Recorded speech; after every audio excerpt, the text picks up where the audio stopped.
Assalamualaikum warahmatullahi wabarakatuh. Salam sehat dan bahagia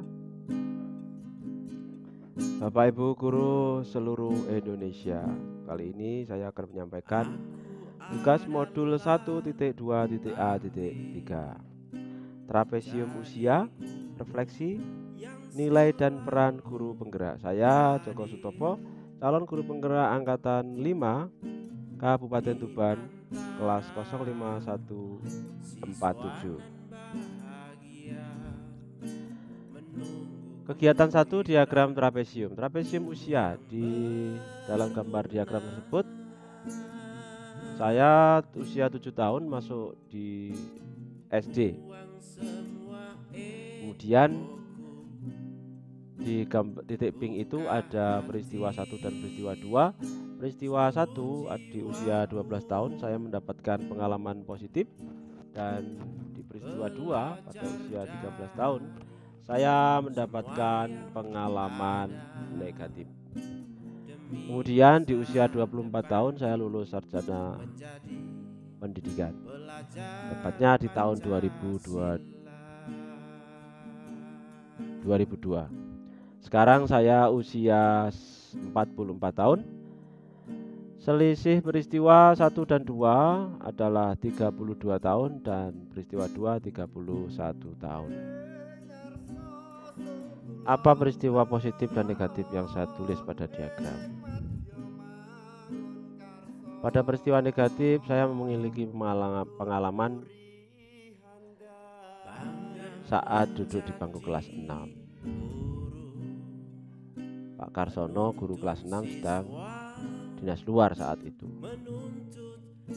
dan digantikan oleh guru kelas 4, Buha namanya, saya ingat betul. Buha meminta seluruh siswa di kelas 6 untuk membuka buku pelajaran aljabar atau matematika. Sambil membuka buku, memanggil nama teman-teman satu persatu sesuai dengan daftar hadir. Otomatis nama saya belum tercantum di situ karena anak baru. Pada pelajaran matematika saya bergabung dengan Thohir, seorang teman yang baru saja saya kenal saat duduk sebangku. Saat itu saya belum punya buku karena memang saya tidak tahu bagaimana cara mendapatkan buku itu. Ternyata buku itu pinjam di perpustakaan sekolah. Tiba-tiba Buha berteriak dari tempat duduknya dan berkata, "Hai anak baru, mana bukumu?" Saya menjawab dengan takut, "Belum punya Bu, ini saya bergabung dengan Thohir."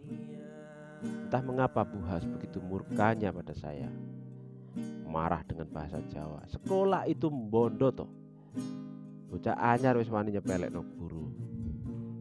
Kurang lebih artinya kalau dalam bahasa Indonesia adalah sekolah itu berbiaya, berbayarlah.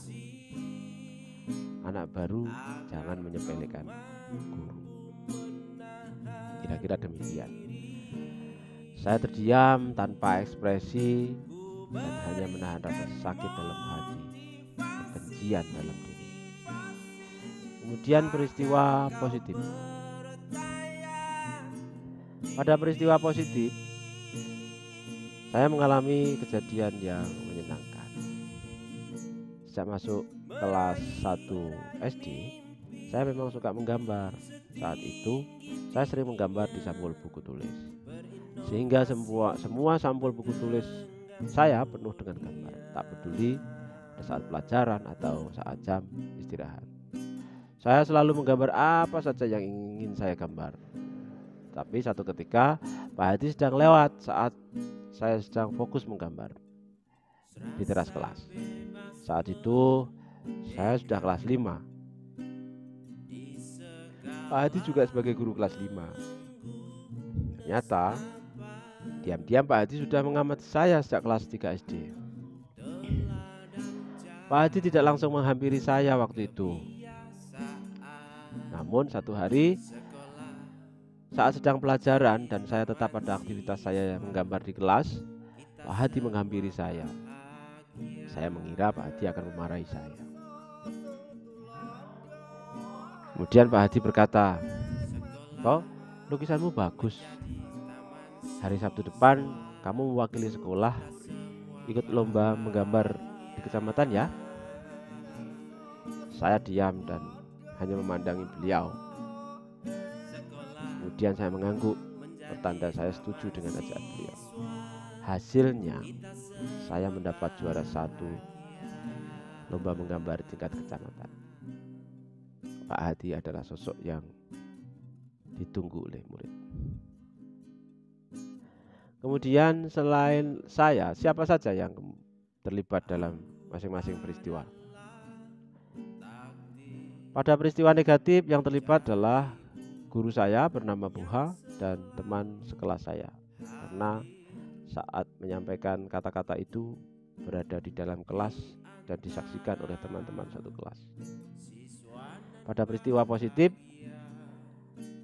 yang terlibat adalah guru saya, Pak Hadi, kepala sekolah, orang tua saya, dan teman-teman saya satu sekolahan.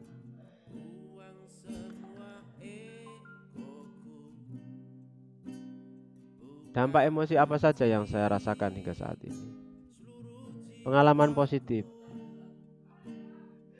Saya memiliki perasaan senang dan gembira di saat saya mendapat dukungan dan ucapan positif dari Bapak Ibu guru, orang tua, teman dan warga sekolah yang saat itu memberikan penghargaan saya dan memberi aplaus pada saya. Rasa itu adalah menumbuhkan rasa senang dan gembira dalam mengembangkan potensi diri saya sesuai dengan minat dan bakat saya. Kemudian perasaan optimis.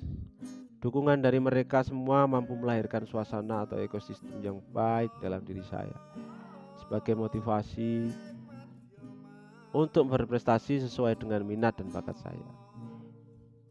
Peristiwa ini sangat berdampak besar bagi kehidupan saya hingga saat ini.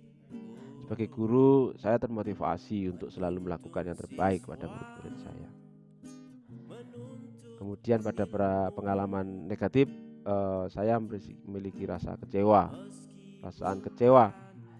Perasaan kecewa itu memiliki efek yang luar biasa dalam diri saya. Memori yang tak terhapuskan. Apalagi saat melakukan kegiatan di sekolah. Jika melihat teman guru yang mengucapkan kata-kata kasar pada siswanya, emosional saya secara otomatis muncul kembali. Kemudian rasa sedih. Ungkapan yang dilontarkan guru SD saya saat itu menjadikan saya sebagai anak yang penakut, traumatik, tidak percaya diri dan cenderung menyendiri. Dan memori ini akan muncul bila melihat perilaku orang-orang yang suka berkata kasar.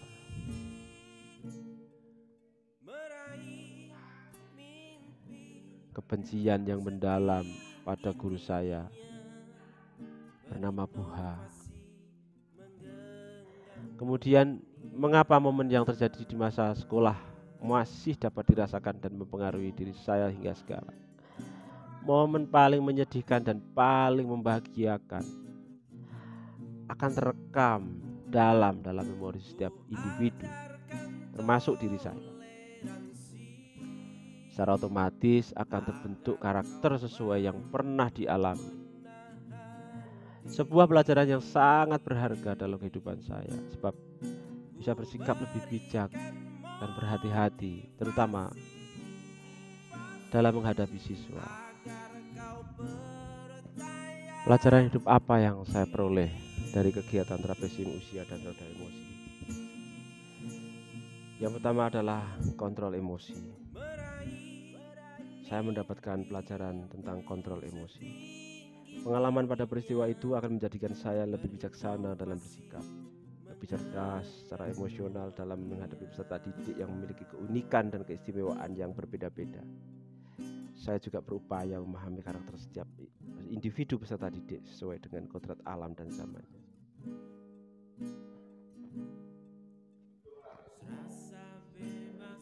Kemudian kerja keras dan penghargaan. Pada pengalaman ini, memotivasi peserta didik dalam menumbuhkan minat dan bakatnya agar mencapai keselamatan dan kebahagiaan yang setinggi-tingginya. Memerlukan dorongan positif, keteladanan, penghargaan, dukungan. Hal itu membutuhkan kerja keras dan semangat yang tinggi. Bagaimana saya menuliskan nilai-nilai yang saya yakini sebagai seorang guru dalam 1 atau 2 kalimat menggunakan kata-kata guru, murid, belajar, makna, peran. Begini, peran seorang guru seharusnya menuntun murid sesuai kodratnya dengan prinsip merdeka belajar agar hidup mereka memiliki makna. Nilai dan peran guru penggerak menurut saya. Nilai-nilai yang mendukung saya untuk menggerakkan murid, teman sejawat, dan komunitas sekolah adalah cerdas secara spiritual, percaya diri, kreatif, inovatif, komunikatif, reflektif, kolaboratif, bertanggung jawab, berkebinekaan global, dan berpihak pada murid. Peran yang saya mainkan adalah saya berupaya memfasilitasi pembelajaran yang berpihak pada murid, berperan aktif dalam komunitas guru, berkolaborasi dan berkomunikasi efektif dengan teman sejawat, stakeholder dan warga sekolah dalam menggerakkan murid